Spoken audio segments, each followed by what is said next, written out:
Dios te bendiga. Somos la Iglesia Pentecostal de Jesucristo, ubicada en el 1541 de la calle Barbosa del poblado San Antonio, en Aguadilla, Puerto Rico. Y te invitamos a que nos prestes tu atención en los próximos minutos para un mensaje de esperanza. Sofonías se encuentra luego de Habacuc. Aleluya, te adoramos Jesús, capítulo 3 y versículo 17. Cuando usted lo tenga me puede decir un amén. Amén, muy bien. Vamos a leer la palabra en el nombre del Padre, del Hijo y del Espíritu Santo. Amén. Jehová está en medio de ti, poderoso, Él salvará.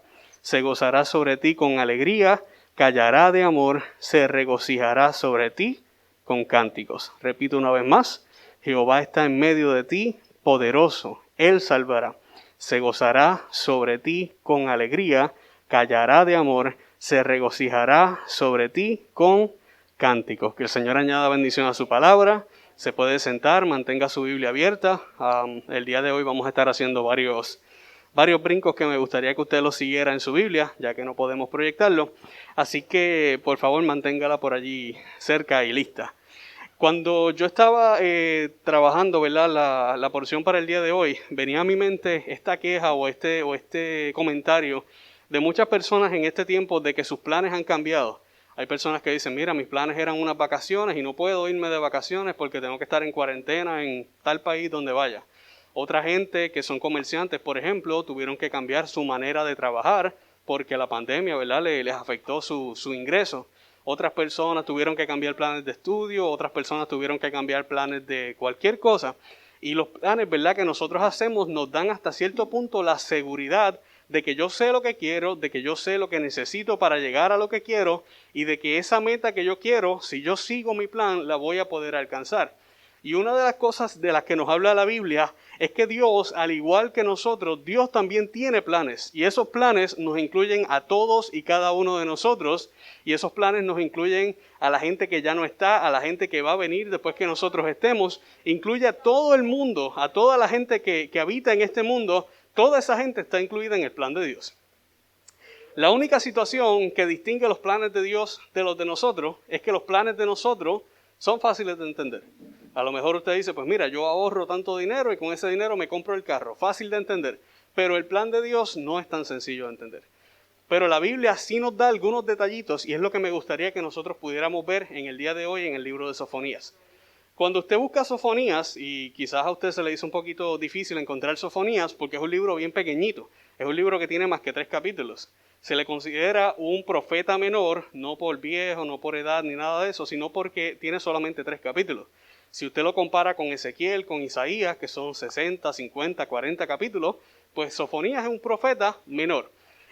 Sofonías, este es un profeta que, como ya se ha dicho en otras ocasiones, habla de parte del Señor, dice lo que el Señor le dijo, y específicamente él está trabajando en el pueblo de Judá, en el reino de Judá, y con un rey que se llama el rey Josías. Aquí hacemos una pausa. A lo mejor cuando usted lee la Biblia, usted se encuentra de que Dios habla de Israel y habla de Judá como si fueran dos cosas por separada. Y usted puede llegar a pensar, pero ¿por qué Dios los trata como cosas separadas, como reinos separados, si eran parte de lo mismo? Pues porque ellos fueron parte de un solo reino hasta el rey Salomón. Luego del rey Salomón, ese reino se divide, se quedan 10 tribus al norte con el nombre de Israel y se quedan 2 tribus al sur con el nombre de Judá. Así que de ese momento en adelante Dios trabaja con profetas para Israel y Dios trabaja también con profetas para Judá. Y en algunas ocasiones algunos profetas le hablaban a ambos. Así que cuando usted ve el trato de Dios en especial con Israel o el trato de Dios en especial con Judá, es porque Dios, a pesar de la división de ese pueblo, todavía seguía interesado en que esa gente pudiera reconciliarse con Dios y pudiera encaminarse por el camino correcto y hacer la voluntad del Señor. Así que Sofonías habla específicamente al reino del sur, a Judá. Y Sofonías trabaja con un rey que se llama Josías, como le dije, y este rey en la Biblia se nos presenta como un rey excelente, como una persona buena. Este rey, de hecho, en Segunda de Reyes, capítulo 22 y 23, se nos dice que no hubo otro rey como él. Era una persona tan y tan buena que tiene ese título de que no hubo otro rey que hiciera las cosas tan bien como él. Sin embargo, Segunda de Reyes capítulo 23 nos dice también que Dios tenía muchas cosas en contra del pueblo y que por esa razón envía profetas a hablarle a ese pueblo sobre un juicio y sobre una posterior restauración. Y usted puede decir, ok, pero ¿por qué si tenemos un rey excelente, un rey que hace todo lo que al Señor le agrada, hay una palabra de juicio para ese pueblo? Y la respuesta usted la encuentra en Segunda de Reyes, capítulo 23, los versículos 24 y 25, dicen que el pueblo todavía seguía cargando con una cosa que se llama los pecados de Manasés. ¿Cómo llegamos ahí? Manasés era el abuelo de Josías. Manasés fue el rey que estuvo dos generaciones antes de Josías. Manasés en la Biblia es conocido como uno de los peores reyes que puedan haber. Este señor introdujo al pueblo del Señor en un montón de prácticas que eran abominables delante del Señor. Prácticas como ¿qué? Como la hechicería, como la magia, como los sacrificios de niños, entre muchas otras cosas. Y este señor, que la Biblia nos habla de que hizo tantas y tantas cosas mal, dice la Biblia que Dios permite que a él se lo lleven preso para un sitio que se llamaba Asiria. Y allá, después de mucho dolor, de mucha tristeza, de mucha agonía, él se arrepiente. Y lo lindo no es que él se arrepiente, lo lindo es que Dios lo perdona. Manasés no se menciona. Usted no ha escuchado a Manasés ningún mensaje que diga que Dios perdonó a Manasés, ¿verdad que no? Pero la Biblia me dice que Manasés se arrepiente de todo corazón. Dios lo perdona y Dios lo restaura y le permite volver a ser el rey de Judá. Y esa es la manera en que Dios trabaja. Si usted entiende eso, si usted puede entender que Dios está interesado en la restauración del ser humano, usted puede caminar y seguir hacia adelante feliz de la vida, porque cuando usted ve a una persona que quizás ya no tiene esperanza, usted dice, no, esta persona todavía Dios la puede restaurar. Esta persona que yo veo por ahí que quizás no tiene esperanza, esa persona todavía Dios la puede restaurar. ¿Por qué? Porque si lo hizo con este rey tan malo que era Manasés, él se arrepintió de todo corazón y Dios lo perdona y Dios lo restaura. Que lo haga con cualquiera de nosotros no es una sorpresa. Sin embargo, con la historia de Manasés pasa algo interesante. Nos dice el libro de Segunda de Crónicas que este rey se arrepintió de corazón. Ese rey de verdad que lo hizo no por salir de la cárcel, se arrepiente de corazón y empieza a enmendar y a tratar de cambiar todo lo mal que él había hecho. De hecho, llega al punto de que le ordena a la gente que ellos tenían que servir a Dios por obligación. Le ordena al pueblo de Judá que ellos tenían que servir a Dios por obligación. Y tú te quedas como que, wow, ¿y cómo llegamos a un punto de juicio si tenemos reyes tan buenos como estos? Porque no es el rey. El problema estaba en el corazón del pueblo. Dice la Biblia en el versículo 17 de Segunda de Crónicas 33 que el pueblo seguía haciendo sus cultos a sus dioses, pero se los ofrecía a Dios.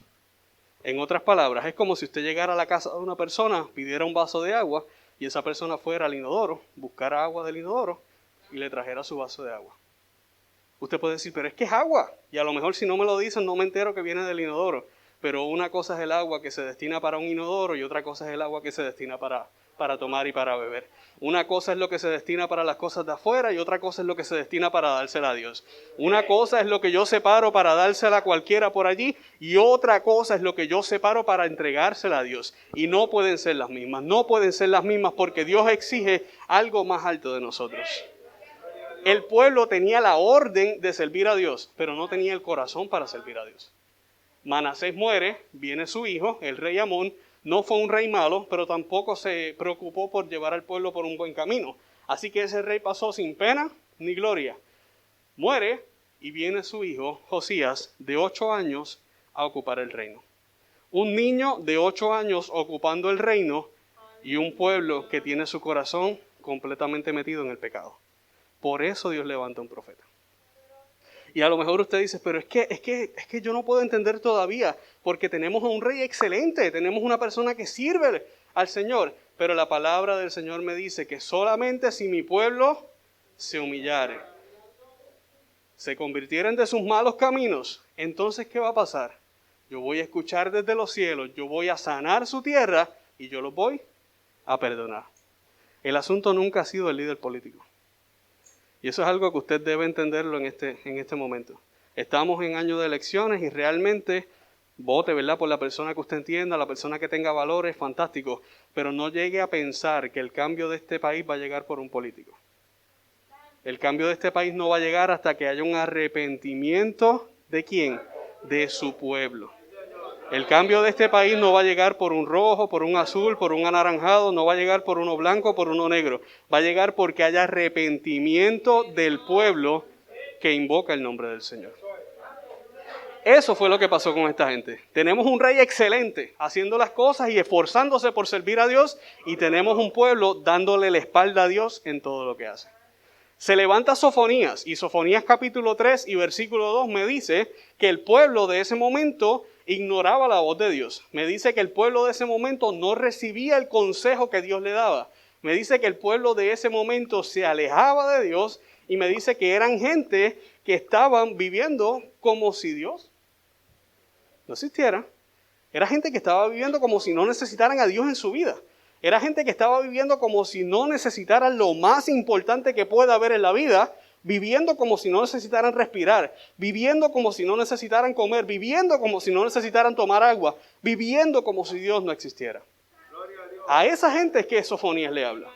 Y Sofonías le dice a esa gente, mira, hay oportunidad de salvación, pero sepan que en algún momento dado yo voy a reunir a todos los pueblos de la tierra y sobre ellos voy a derramar mi ira, y entre ellos van a estar ustedes también, no se van a salvar. Y después que yo haga eso, yo voy a escoger, versículo 9 de Sofonías 3 dice, yo le voy a devolver la pureza de labios a este pueblo. Cuando usted busca la traducción, lo que significa es, yo voy a seleccionar del montón de gente que hay y me voy a quedar con un pueblo pobre, humilde y que confía en Dios. Pobre, humilde y que confía en Dios. Y sobre esa gente es que yo voy a cantar. Cuando usted ve esto, usted dice, pero ¿cómo es posible que Dios esté interesado en restaurar a este pueblo aun cuando me has dicho todo lo malo que esta gente hacía? Porque el plan de Dios nunca termina en un juicio. El plan de Dios siempre termina en salvación. Siempre, siempre, siempre. No hay una sola historia. No hay una sola historia en la Biblia, y podemos debatir sobre esto, en donde el plan de Dios haya terminado en juicio y no haya habido oportunidad de salvación. No hay una sola. La palabra del Señor me dice en Jeremías 29:11 que yo sé los pensamientos que tengo acerca de ustedes, y son pensamientos ¿de qué? De bien y no de mal, para darles el fin que ustedes esperan. Juan 3:16, ¿qué me dice? De tal manera amó Dios al mundo, ¿y qué hizo?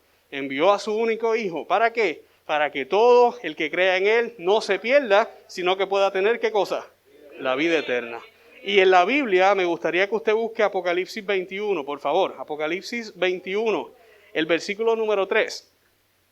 Apocalipsis 21 y versículo número 3 es el capítulo después que nos habla del juicio del gran trono blanco. Un juicio el más grande de todos, donde niños y grandes se van a presentar delante de Dios, donde los muertos y los vivos se van a presentar delante de Dios, donde no hay nadie que se salve de ese juicio. Pero después de ese juicio, ¿qué hay? Hay cielo nuevo, hay tierra nueva, hay una ciudad llamada la Nueva Jerusalén bajando del cielo. ¿A dónde? ¿A dónde? A la tierra. Y eso no es lo interesante. Lo interesante es que dice que Dios va a vivir en ella y la gente va a ser su pueblo y Él va a ser su Dios. Y para la gente que esté allí va a haber sanidad, no va a haber más lloro, no va a haber más llanto, no va a haber gente que robe, no va a haber enfermedad. ¿Por qué? Porque Dios está. Si usted ve el último libro de la Biblia, el que nos habla de todo lo que va a pasar en lo último, en el final del tiempo, y usted ve que ese libro no termina con un juicio, termina con salvación para la gente, no es posible que nuestro mensaje se quede en el juicio. Y esto lo digo con mucha responsabilidad, pero también como que he vivido y he escuchado a mucha gente que solamente enfatizan en esto y se nos olvida que nuestra historia no termina en el cielo. Nuestra historia termina aquí en la tierra con Dios viviendo junto a nosotros. Si usted tiene dudas, léalo, Apocalipsis. Dios viviendo junto a nosotros. ¿Por qué? Porque el plan de Dios siempre ha sido que tú estés cerca del Señor. El plan de Dios nunca ha sido que tú estés lejos, alejado, separado del Señor perpetuamente. El plan de Dios es que tú estés cerca del Señor. Y lo interesante del plan de Dios es que Él es el que hace el esfuerzo para que tú estés cerca del Señor. Así que, ¿por qué el Señor está empeñado en restaurar al pueblo de Israel? Porque los ama. ¿Por qué el Señor está empeñado en restaurarte a ti y a mí? Porque nos ama.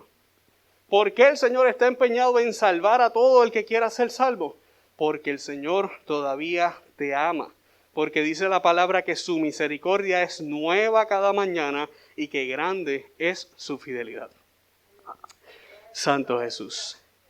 Ahora bien, cuando usted mira este plan de Dios, usted puede decir, bueno, pues chévere, Dios va salvando a la gente, ¿verdad? Y en el momento, y pensamos que Dios no tiene la capacidad de hacer planes a futuro. Busca en su Biblia Génesis 15, por favor. Génesis 15, versículo 13, hasta el versículo 16. Génesis 15, versículo 13. Génesis 15 nos habla de un señor que se llamaba Abraham. Usted sabe quién es Abraham, y para el que no, le cuento. Abraham es un señor que tenía casi 100 años, estaba en los 100. Su esposa estaba en los 90. Dios le había prometido que iba a tener un pueblo grande, una gran familia, un gran pueblo de él. El problema es que él no tenía hijos. Así que Abraham está preocupado por cómo se va a cumplir ese primer paso de la promesa de Dios. Si ya yo estoy viejo, mi esposa también está en los 90 y todavía es la hora que no podemos tener un solo hijo. Así que Abraham, hablando con Dios en ese capítulo, le presenta su preocupación. Señor, yo sé que tu palabra es cierta, yo sé que tú no mientes, pero yo estoy preocupado porque ya yo estoy viejo, yo no tengo hijos y quien va a heredar esta promesa es el hijo de quizás un esclavo, que es lo más cercano que yo tengo a un hijo.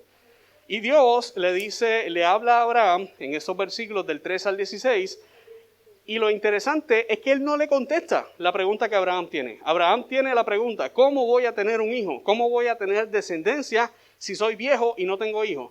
Dios le dice, no te voy a contestar esa pregunta, te voy a decir los planes que yo tengo con ese pueblo.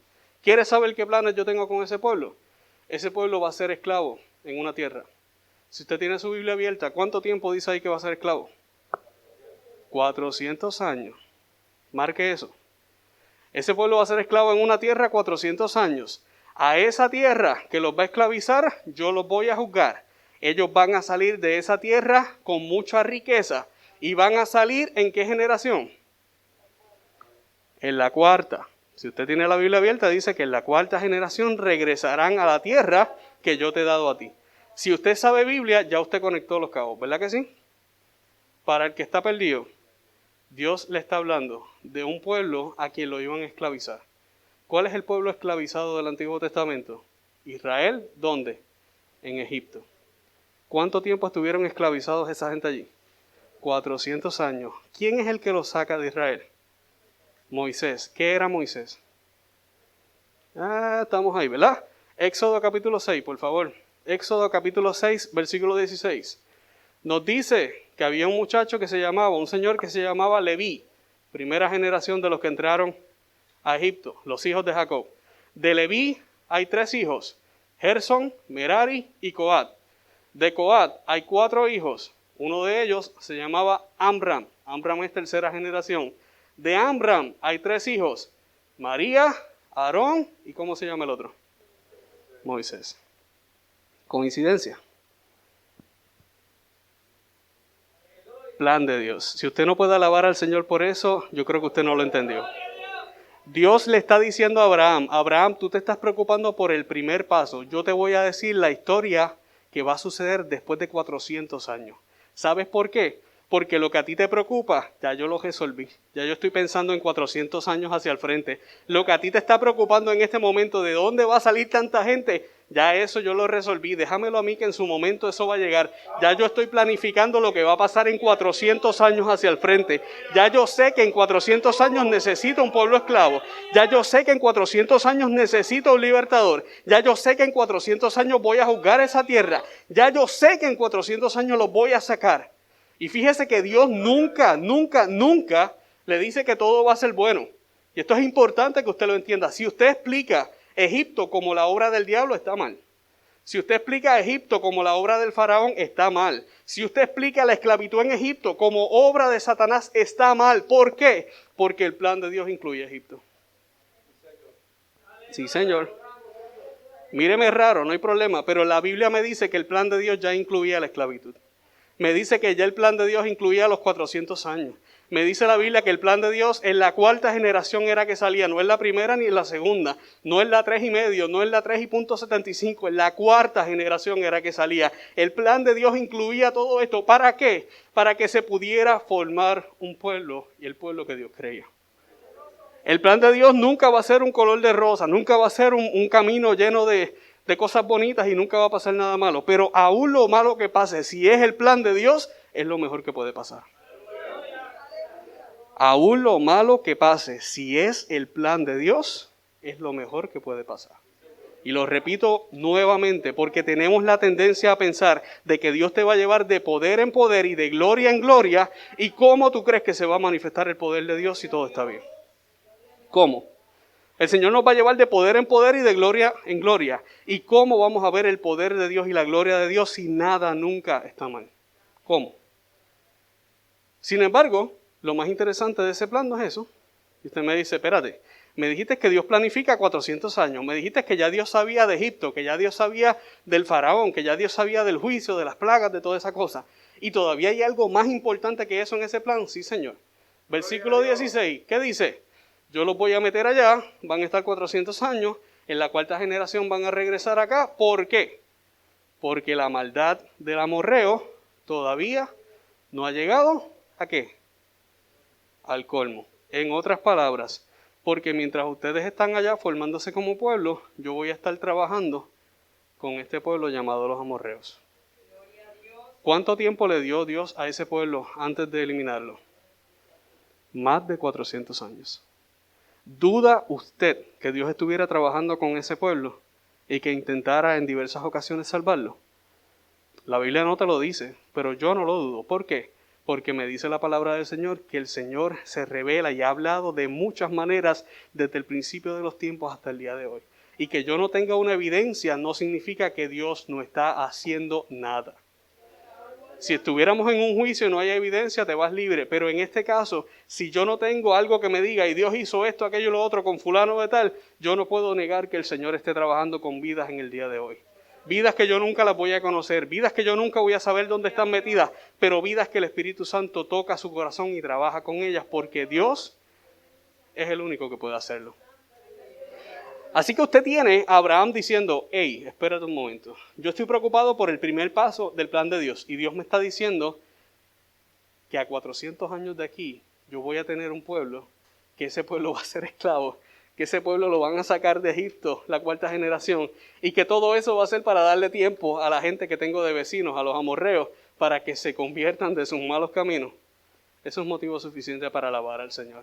Señor, gracias porque tú eres bueno. Señor, gracias porque tú eres grande. Señor, gracias porque a través de mí tú bendices gente. ¿Alguna vez le has dado gracias al Señor por eso? Señor, gracias porque a través de lo que yo estoy haciendo tú estás bendiciendo gente. Señor, gracias porque a través de lo que a mí me pasa tú estás bendiciendo gente. Señor, gracias porque yo soy un instrumento en tus manos. Aunque no sé para qué sirve este instrumento, pero tú sí sabes. Señor, gracias porque yo estoy siendo de utilidad en tus manos para bendición de algunas personas. Regresamos a Sofonías. Ya sabemos que Dios tiene planes. La segunda cuestión y la segunda cosa importante de los planes de Dios es que a veces tenemos la tendencia de pensar que Dios maneja sus planes a control remoto. Que Dios maneja sus planes sentado en el trono, allí mirando desde lejos a ver lo que pasa allá, a ver si logro ver lo que sucede. Pero la Biblia me enseña que Dios está presente en sus planes. Sofonías, capítulo 3, versículo 5 y versículo 7, dice que que Jehová está en medio de un pueblo pecador, pero Jehová es justo.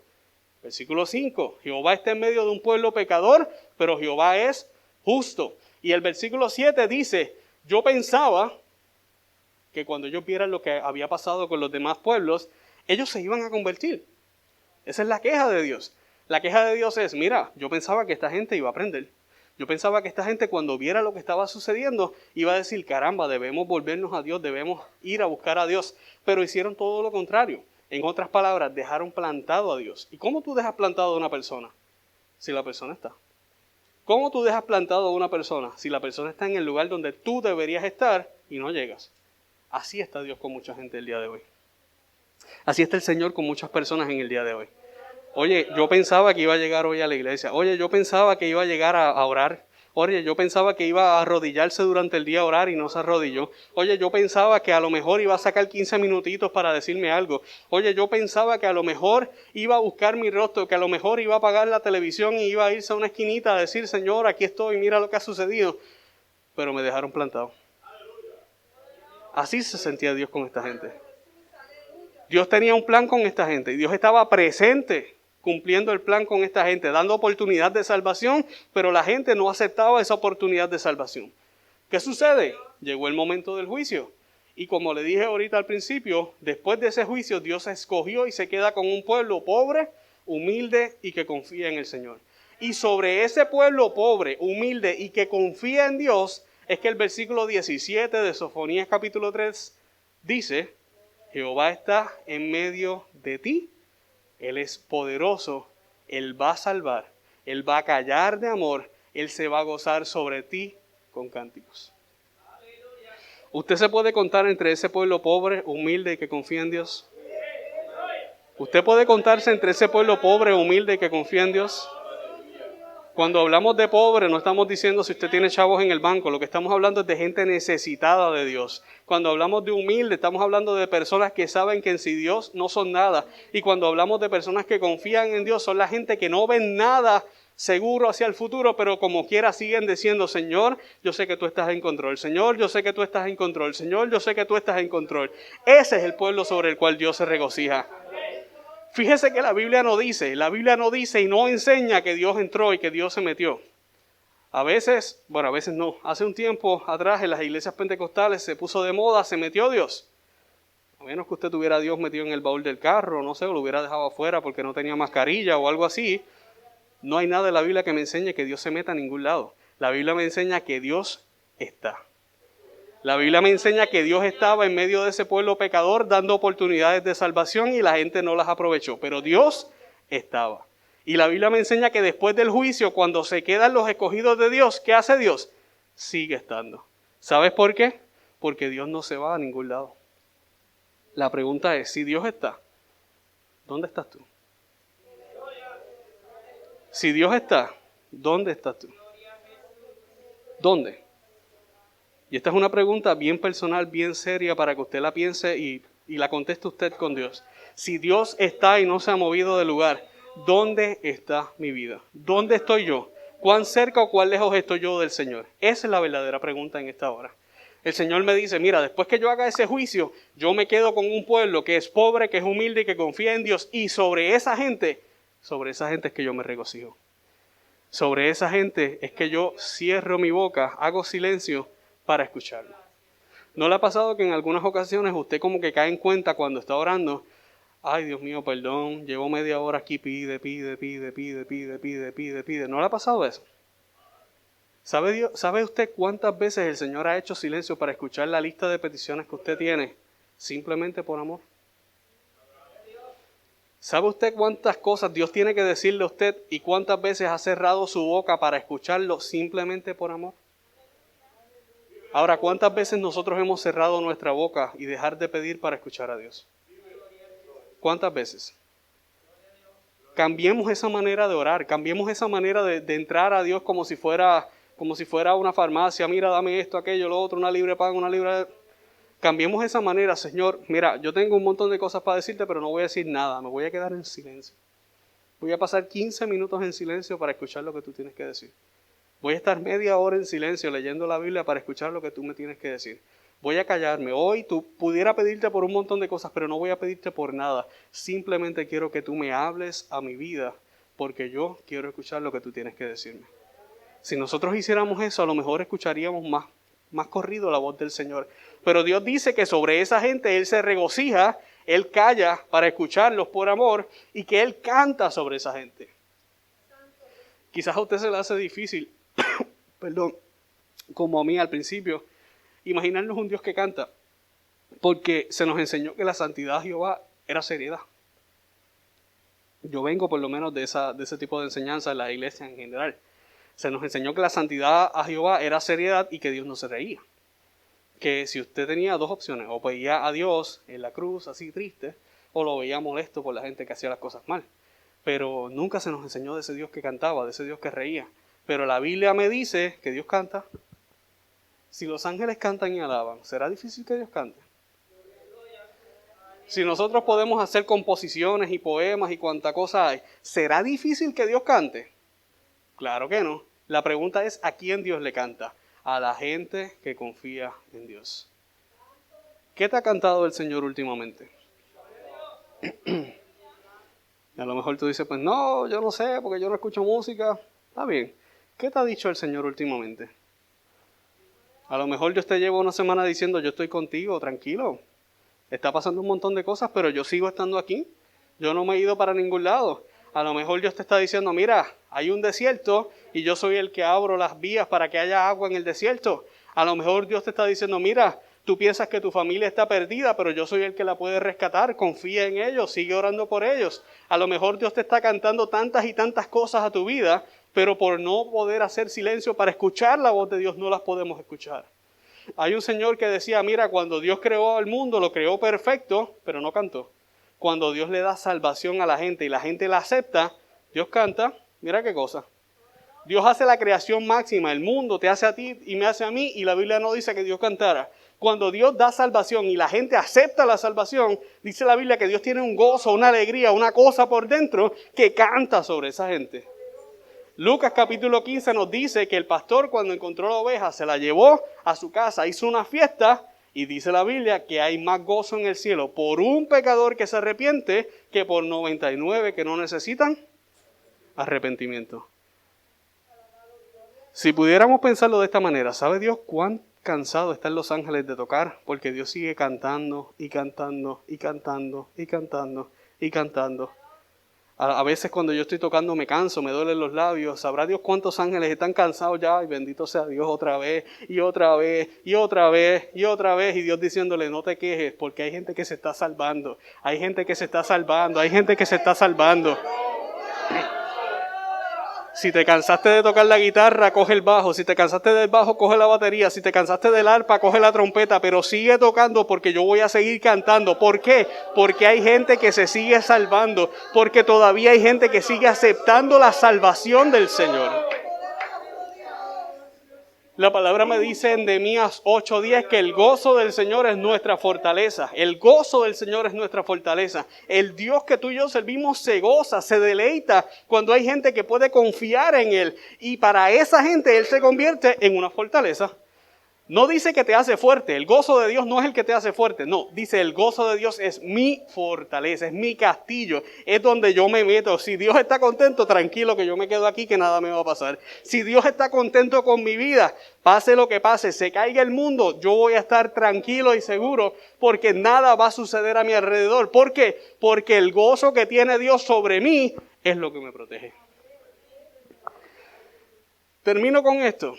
3 cosas que debemos recordar y entender sobre esta porción de Sofonías. Número 1, Dios tiene planes. Dios tiene planes, Dios tiene planes, Dios tiene planes. Eso no está en duda. Dios tiene planes. Dios tiene planes que te incluyen a ti, que me incluyen a mí. La pregunta es, ¿cuál es tu posición en el plan de Dios? Romanos 12:2 te dice, mira, renueva tu pensamiento. ¿Para qué? Para que entiendas la voluntad de Dios. ¿Todavía no sabes cuál es tu posición en el plan de Dios? Ora. Cambia una de las oraciones de queja. Señor, ¿cuál es mi posición en tu plan? ¿Cuál es mi posición en tu plan? Como Abraham, a lo mejor te sorprende que Dios te diga, pues mira, resulta ser que de ti yo voy a hacer esto y aquello y lo otro y lo otro y lo otro y lo otro, y tú te quedas como que, a rayos, yo estaba preocupado porque yo no tenía leche para tomar y Dios me está diciendo que de mí va a hacer esto y aquello y lo otro y lo otro y lo otro. A lo mejor te sorprendes como Abraham, Señor, mira, yo necesito esto. Y Dios te dice, mira, tengo planes contigo a 200 años. ¿Qué te parece? Tengo planes contigo con tus nietos. Tengo planes contigo con tu jefe. Tengo planes contigo con tu trabajo. Tengo planes contigo con sabe Dios qué. Busca la voluntad del Señor. Busca encontrar cuál es tu propósito en el plan de Dios. Porque el plan de Dios siempre va a ser bueno. La pregunta es si tú vas a ser parte de ese plan de Dios o te vas a quedar afuera.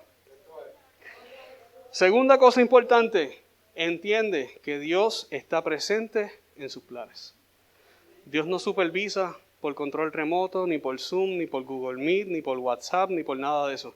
Dios está presente supervisando sus planes.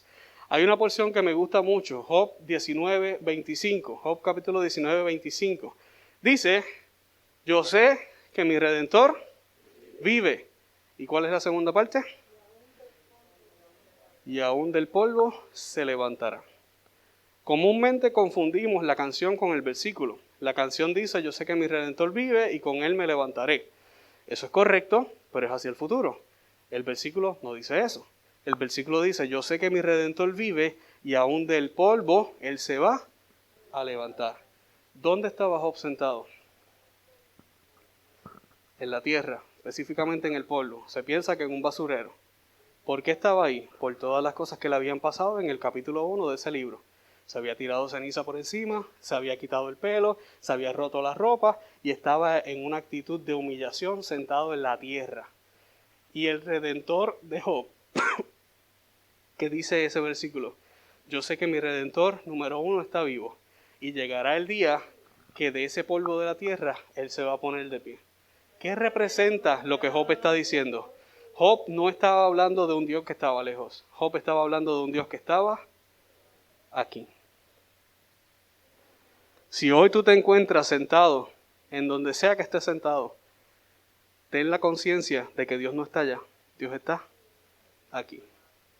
Y Job lo que decía es, yo sé que mi Redentor está vivo. Él está aquí al lado. No ha dicho nada, pero está vivo. No se ha muerto todavía. Está vivo, está vivo, está vivo. Está aquí al lado mío. Lo escucho respirar. No ha dicho una sola palabra, pero está respirando. Se mueve. A veces se rasca la cabeza. A veces hace así para estirarse. Él está ahí todavía. Y yo sé que va a llegar el día en que Él se va a poner de pie, va a tomar la palabra y me va a decir lo que Él tenga para mi vida. Y hasta que llegue ese momento, ¿qué yo voy a hacer? Yo me voy a mantener fiel delante de la presencia del Señor. Y la palabra nos dice justamente eso mismo, que debemos mantenernos fiel hasta el final para que ninguno tome nuestra corona. Así que lo tercero importante es, después que tú entiendes que Dios tiene planes y que esos planes te incluyen a ti y a mí, encuentras tu lugar en el plan de Dios. Reconoce que durante ese plan el Señor está ahí al lado tuyo y que llegará el momento en que Él te va a decir qué es lo que va a suceder. Pero mientras ese plan va caminando, ¿qué nos toca a nosotros? Serle fieles al Señor para que algún día nosotros podamos decir lo que dice Sofonías capítulo 3 y versículo 17. El Señor está en medio de mí, Él es poderoso, Él va a salvar, Él se va a gozar sobre mí con alegría y Él se va a gozar sobre mí con cánticos. Vamos a estar de pie y vamos a orar. Vamos a pedirle al Señor que nos ayude a entender cuál es su voluntad para nuestras vidas y que, como se comentaba ahorita al principio, no sabemos qué va a suceder, nadie sabe qué va a pasar y eso trae mucha incertidumbre, eso trae mucha preocupación. Pero si nosotros podemos entender que el Señor tiene un plan y que el plan del Señor siempre es lo mejor que pueda pasar, pidámosle al Señor que nos ayude a caminar en ese plan, a ser útiles en ese plan, y a que cuando lleguen momentos que pensemos que el Señor no está con nosotros, podamos decir como Job, yo sé que mi Redentor vive y al final Él se va a levantar de esa silla donde está. Yo sé que mi Redentor vive y al final Él se va a levantar del piso donde está sentado. Yo sé que mi Redentor vive y al final Él se va a levantar de la cama de hospital. Yo sé que mi Redentor vive y al final Él se va a levantar de la cama de mi cuarto. Yo sé que mi Redentor vive y al final se va a levantar de donde sea que yo esté sentado. Yo sé que mi Redentor vive y que Él no me ha dejado desamparado y que nunca lo va a hacer. Te adoramos, Jesús. En esta oración vamos a orar por el pastor José Muñiz. Está pidiendo oración, está viendo el video en vivo. Vamos a orar también por él. Y yo le pido que en este momento usted saque ese tiempito, ese momento para hablar con el Señor. Y como dice esa canción de fondo, que mientras esperamos podamos adorar al Señor. Padre Santo, Padre bueno, venimos delante de tu presencia, Señor. Señor, tú eres el único que conoces, Señor. Padre, tú eres el único que conoces, tú eres el único que conoces, tú eres el único que conoces, Señor. Padre, el plan, Dios mío, que tú tienes con mis hermanos, yo no lo sé, Señor. El plan que tú tienes con cada uno de nosotros, yo no lo conozco, Señor. Yo no sé los detalles, yo no sé las horas, yo no sé los días, Señor. Yo no sé, Dios mío, nada, Señor. Padre, pero yo estoy convencido, Dios mío, que si tú tienes un plan para nuestra vida, Señor, es lo mejor que pueda pasar, Señor. Ayúdanos, Dios mío, a poder, Señor, seguir ese plan al pie de la letra, Señor. A no desviarnos ni a la derecha ni a la izquierda, Señor. Ayúdanos a seguir ese plan, Señor. Padre, y que las cosas que puedan pasar no nos lleven, Dios mío, a apartarnos de Él, Señor. Padre, ayúdanos a ser gente útil en ese plan, Señor. Que a través de nosotros pueda haber salvación para otra gente, Señor. Que a través de nosotros pueda haber bendición para otra gente, Señor. Que a través de nosotros, de nuestras vidas, Señor, tú hagas cosas grandes en otras personas, Señor. Aun cuando nosotros nunca lo conozcamos, Señor. Oh, Dios mío, te pido por aquellos, Señor, que están en duda, Señor. Que están en duda, Dios mío, de si tú estás o no estás, Señor.